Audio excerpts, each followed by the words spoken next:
Hello. हाँ hello.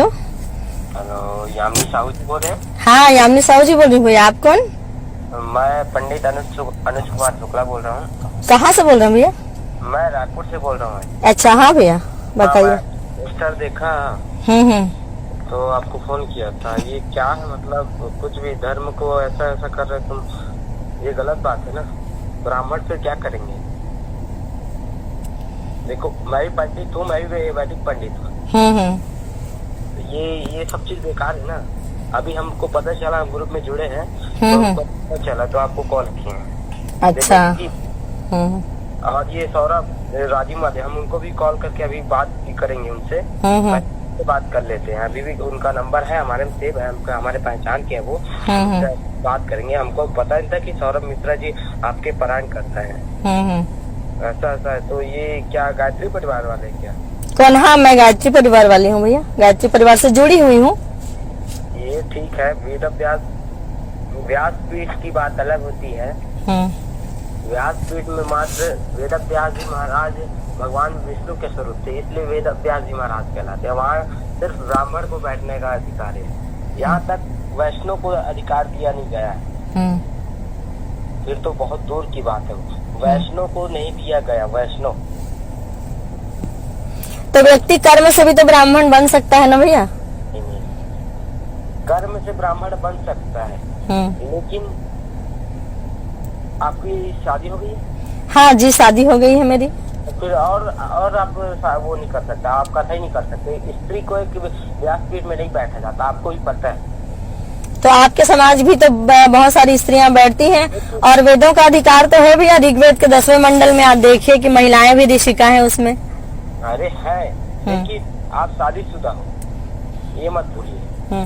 तो लोपामुद्रा भी तो अगस्त मुनि की पत्नी थी, वो भी तो शादीशुदा थी। भारती देवी मंडन मिश्र की पत्नी थी। तो और समाज आगे बढ़ गया है भैया, और परिवर्तनशील समाज है ना।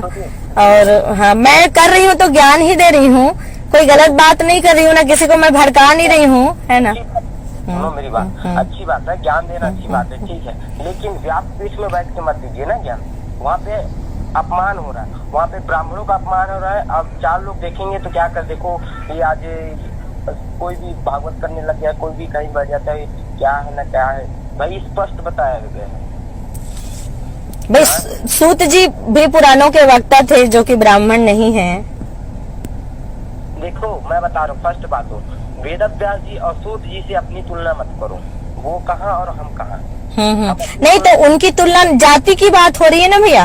तो आज के परिप्रेक्ष्य में जो भी भगवताचार्य हैं, उनकी तुलना भी जो उस व्यास से नहीं की जा सकती, न मेरी तुलना सूत जी से नहीं की जा सकती। सूत जी, मैं इतना केवल बताने का प्रयास कर रही हूँ कि सूत जी ब्राह्मण नहीं थे, और उनको मतलब इसके माध्यम से मैं ये बताना चाह रही हूँ कि पुराणों का अधिकार सबको है, ये बताने की प्रयास कर रही हूँ मैं, है ना। पुराणों का अधिकार सब चीज में है, लेकिन पुराणों का अधिकार जो उसका करने का अधिकार मात्र ब्राह्मण को है। ऐसा नहीं है भैया, बस समय बदल रहा है। और पहले के जमाने में सती प्रथा थी, आज है क्या? आज सती प्रथा है क्या बताइए? तो समय के साथ सब कुछ बदलता है। सुनिए हाँ 4 वेद है, 18 पुराण है। तो 18 पुराण क्या आगे से आगे 36 पुराण हो जाएंगे क्या? 4 वेद है तो 8 पुराण हो जाएंगे? ऐसा नहीं। पुराण देखो, पुराण भी एक समय में नहीं लिखा गया भैया, अलग अलग समय में अलग अलग अवतार हुए और उन अवतारों के अनुसार से पुराण लिखे गए, है ना। तो हमारा 19वां पुराण है ना, प्रज्ञा पुराण। अरे वो ठीक है, वो पुराण है, मानता हूँ, लेकिन भाई जिसको अधिकार है कथा बोलने उसको दीजिए ना। तो भाई अधिकार हमें क्यों नहीं है भैया? हमें क्यों नहीं है अधिकार? नहीं है ना। क्यों नहीं है अधिकार? हमें भी, हम भी इंसान हैं। भागवत में, शास्त्रों में, वेदों में सुनिए ना, आत्मा और परमात्मा की बात कही जाती है। शरीर को नश्वर माना जाता है कि शरीर रासलीला के प्रसंग में आता है कि आत्मवत् शिवो अहम। तो भाई हम शरीर को क्यों देख रहे हैं फिर? ज्ञानी है तो। अष्टावक्र जी ने साफ साफ कहा था कि जो शरीर को देखता है, अष्टावक्र जी की कथा आप जानेंगे, अष्टावक्र गीता में आप जाएंगे, उन्होंने कहा था जो शरीर को देखता है ना, वो ज्ञानी कैसे हो सकता है? और हर ज्ञानी उपदेशक हो सकता है भैया, इसमें कर्म की बात होती है ना।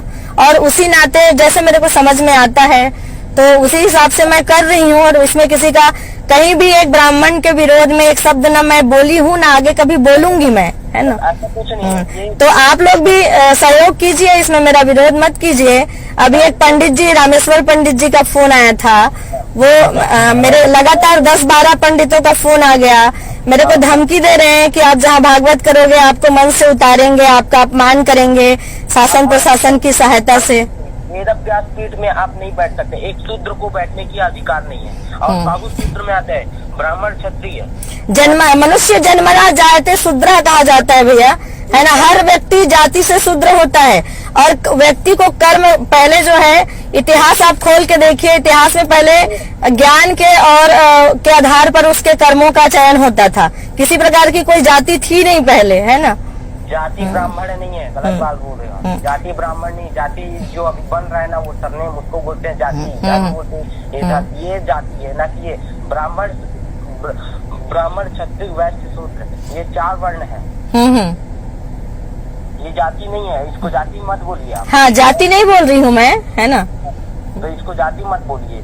ये स्पष्ट आप भी पढ़े, भागवत में लिखा है सिर्फ ब्राह्मण को बोलने का अधिकार है और संत महात्मा को बोलने का अधिकार है। आप भी पढ़े हो, आप भी।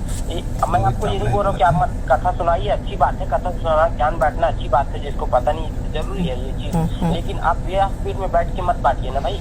क्यों व्यासपीठ के मैं बैठ के नहीं बांटूंगी? सबका मौलिक अधिकार है भैया, है ना। समय बदलता है, कानून बदलता है और सबका मौलिक अधिकार है। मैं भी एक नागरिक हूँ, मेरा भी वेदों पर मौलिक अधिकार है ना। क्यों नहीं है?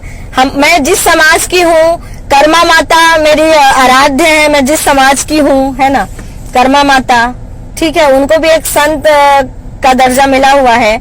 और व्यक्ति कर्म से जो है क्या बोलते हैं ब्राह्मण कहलाता है ना। ब्राह्मण का वर्ण अलग है, चलो ठीक है। मैं बताऊं, ब्राह्मण कर्म से नहीं होता, ब्राह्मण जन्म से होता है। जन्म से कोई क्षत्रिय, कोई ब्राह्मण, कोई वैश्य, कोई शूद्र नहीं होता भैया। मनुष्य जन्मना जाते शूद्र, ये तो आप भी जानते हैं, है ना। मैं भी जानता हूँ, लेकिन हम ब्राह्मण, हमको क्यों जन्म दिए? भगवान हमको कुछ तो सोच के बनाए क्या ब्राह्मण के कुल में जन्म दिए? भाई आप, मेरा जन्म हुआ, मेरे माता पिता ने किसी और को दे दिया?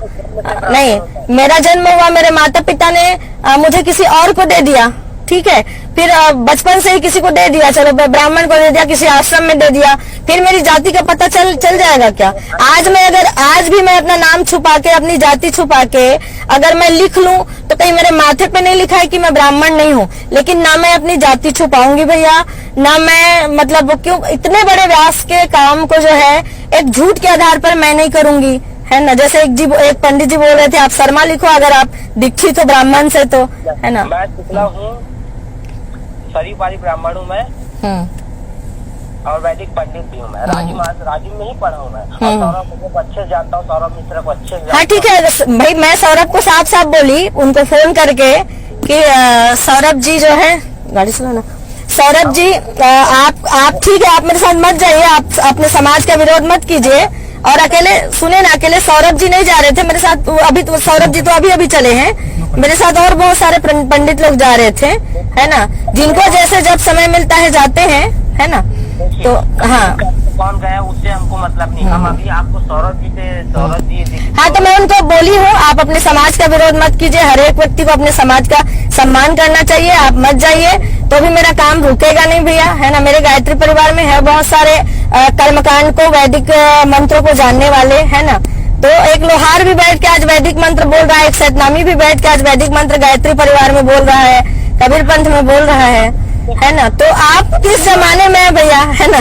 ठीक है, हाँ। धर्म को नष्ट कर रहे हो, ऐसा पीठ में तो फिर धर्म नहीं। देखिए, अब ब्राह्मणों का कार्य जो है ज्ञान प्रदान करना, ज्ञान ध्वांत विध्वंसा बोलते हैं ना, ज्ञान। आप समाज को अंधकार में के मत भटकाइए भैया कि केवल एक कोई अधिकार है करके, है ना। है ना। देखिए, हम लोग का बोलने का अर्थ ये है। और देखिए, आप जो है ना बहुत शालीनता से बात कर रहे हैं, इसलिए मेरी ना आपसे बात हो पा रही है, क्योंकि अब तक जो लोग बात किए ना, है ना, वो एक मनीष तिवारी जी और क्या बोलते हैं वो राम सागर पंडित जी ऐसा करके, रामेश्वर पंडित जी ऐसा करके था उनका नाम, है ना। वो लोग सीधा मेरे को धमकी दे रहे थे, तो ठीक है। धमकी की बात नहीं, देखिए आप हमसे बहुत बड़ी हो, मैं भी जानता हूँ। इसमें हमारी शादी वादी कुछ नहीं हुआ, अभी हम पढ़ाई कर रहे हैं। ठीक है, मैं वैदिक पंडित हूँ, मेरे को ये सब चीज कर्म कांड करते 10 साल हो गया। कहाँ है उनका घर?